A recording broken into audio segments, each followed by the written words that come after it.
The scariest sound I've ever heard in my life wasn't a scream. It wasn't a crash. It wasn't footsteps. It was a calm, slow whistle, drifting through my house late at night, like someone had all the time in the world. And the worst part? I lived alone. My name's Daniel. About 2 years ago, I was working remotely from a small 2-story townhouse on the edge of town. The place was narrow but cozy.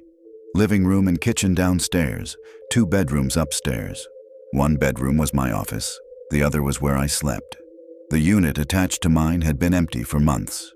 No neighbors, no lights, no sounds. Just a dark, quiet wall separating me from an abandoned space. That night it was raining steadily outside. One of those gray, heavy evenings where the whole world feels muted. I stayed up late finishing a project, typing away in my office while the rain tapped softly against the roof.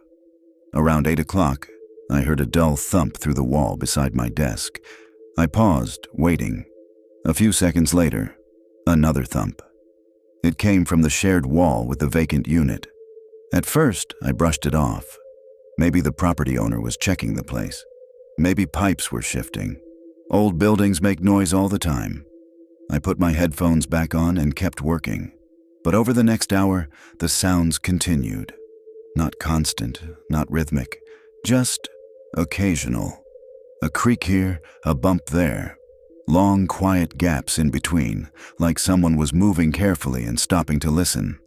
That started bothering me more than the noises themselves. Around 9:30, I heard something heavier. The unmistakable sound of a door opening and closing next door. That one made my stomach tighten. I hadn't heard that door move in months. I went downstairs and checked outside through the front window.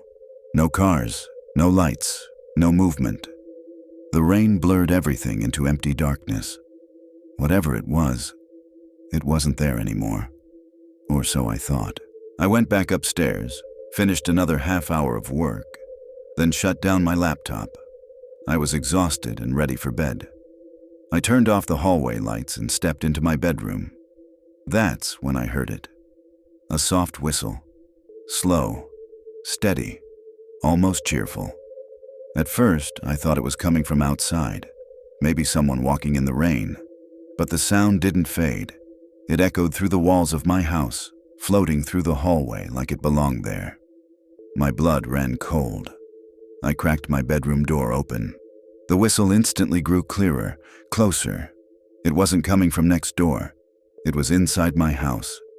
My heart started pounding so hard I could feel it in my throat.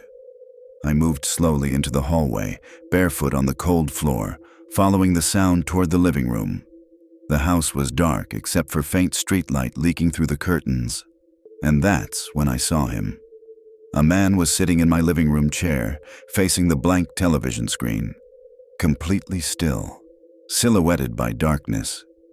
He was calmly whistling to himself, like he was relaxing in his own home. I froze at the top of the stairs. His posture was relaxed. One arm rested on the chair's armrest. In his hand, I could barely make out the shape of something metallic, a gun. My lungs felt like they stopped working. He never turned around. He had to know I was there. I had made noise coming downstairs. The floorboards had creaked. My breathing was loud in my ears. Still, he just kept whistling. Slow, patient, unbothered. Every instinct in my body screamed at me to run. I didn't think. I didn't plan. I bolted for the front door and threw it open, sprinting into the rain barefoot and half-dressed. The whistle followed me out of the house. Still calm, still steady. I didn't stop running until I reached the end of the street and called the police with shaking hands. When officers arrived, even they could hear the whistling from outside the house. They entered carefully. Inside, the man was still sitting in the chair. Same position, same posture, still whistling. One officer said he slowly turned his head, smiled faintly, set the gun down, and allowed himself to be arrested without a word. No resistance, no explanation. They never figured out who he was. No ID, no fingerprints on record, no known address. He never explained why he was there, or what he planned to do. Sometimes, late at night, when the house is quiet and the rain hits the windows just right. I swear I still hear that whistle in my dreams, and I wake up terrified that one day it won't be a dream anymore. Next story. The storm outside was so loud that I almost didn't hear the footsteps. Almost. At first, I thought it was just the house settling, old wood popping under the pressure of the wind. That's what I kept telling myself, until I realized the sound wasn't random. It was slow, heavy, and moving across the floor directly above me.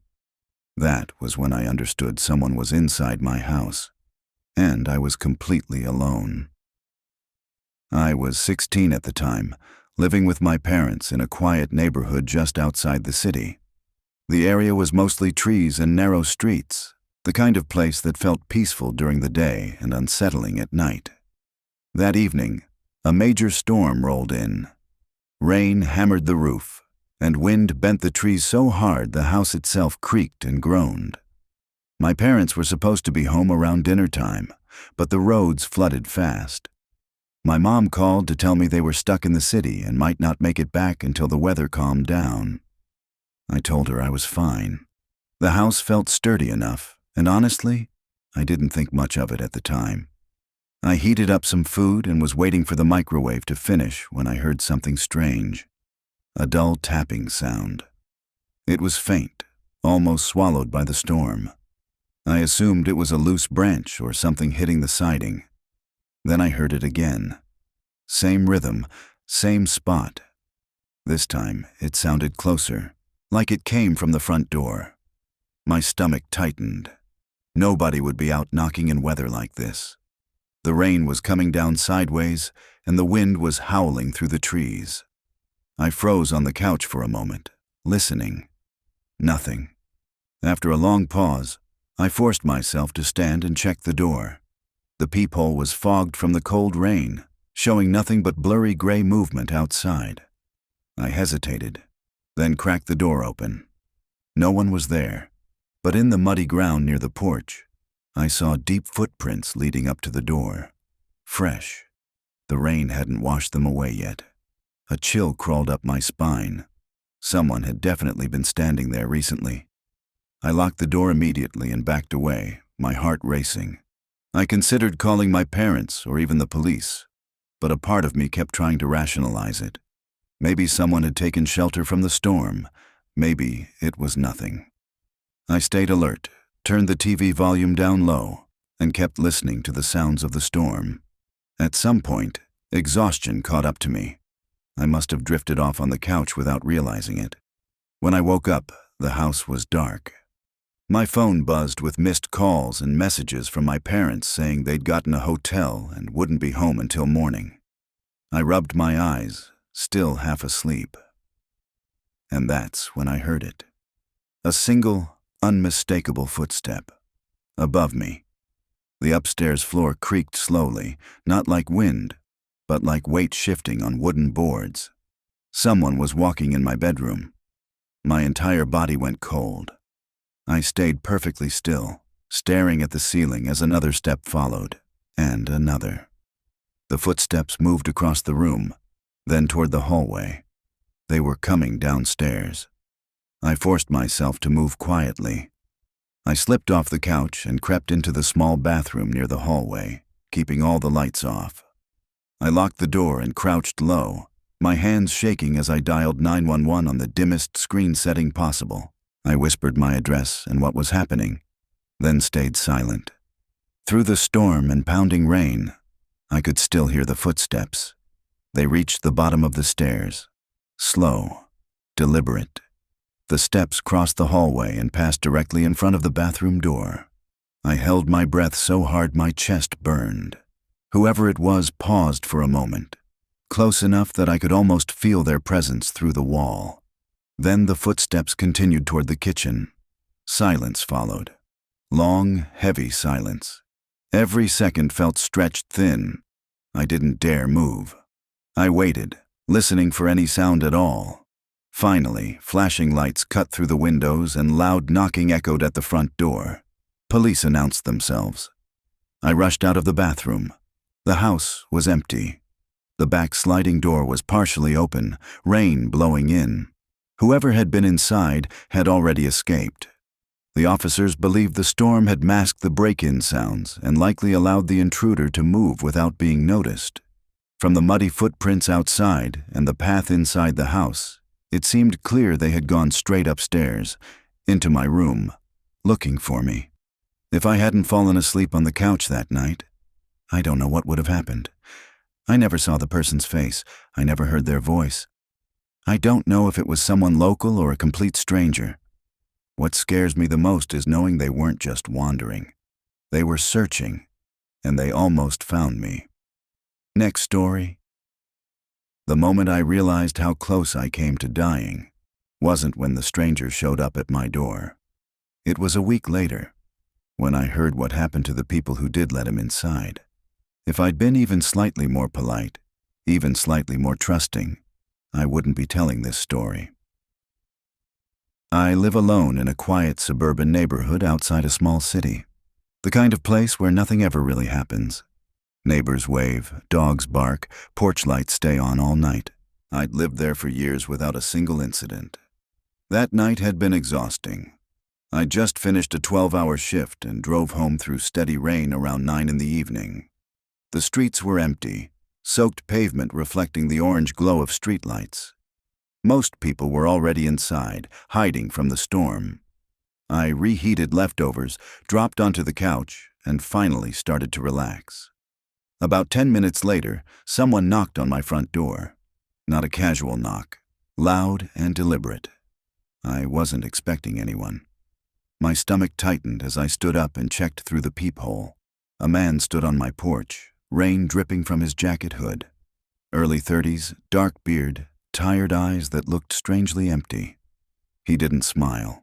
He didn't move much, just stood there staring at the door. I opened it cautiously. "Can I help you?" He stared at me for a few seconds too long before answering. "My dog jumped the fence," he said slowly. "I'm trying to find him." His voice was flat. No emotion. No urgency you'd expect from someone missing a pet. I told him I hadn't seen any dog. He nodded, but his eyes drifted past me into my living room, scanning the inside of my house instead of looking at me. That made my skin crawl. Without another word, he turned and walked off the porch. I closed the door and tried to shake the uneasy feeling. Maybe he was tired, maybe stressed. Storms mess with people. I went back to the couch and turned the volume up on the TV. 15 minutes later, the knocking came again. Harder this time. I already knew who it was. When I opened the door, the same man stood there, soaked, expression unchanged. "I saw my dog go into your backyard," he said. "Mind if I check back there?" The way he asked didn't feel like a request. It felt rehearsed. Still, I didn't want a confrontation. My backyard could be accessed from the side of the house anyway. "Sure," I said. "You can walk around back." As I started closing the door, he suddenly stepped forward, like he expected me to invite him inside to walk him through the house. I shut the door firmly.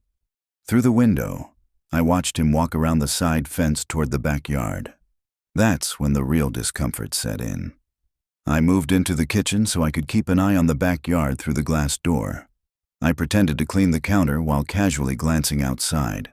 At first, he just paced along the fence line. Then suddenly, his face appeared inches from the glass. I jumped back. He was staring straight into my kitchen. I shouted through the door, asking what he was doing. "Maybe my dog got inside your house," he called back. "Can I come in and check?" My heart started racing. "No," I said sharply. "He's not inside." He didn't move. He knocked on the glass. Again and again. Each knock harder than the last. His expression shifted, frustration tightening into something darker. His eyes stayed locked on mine. The calm mask was slipping. "Just let me look," he insisted. "I need to check."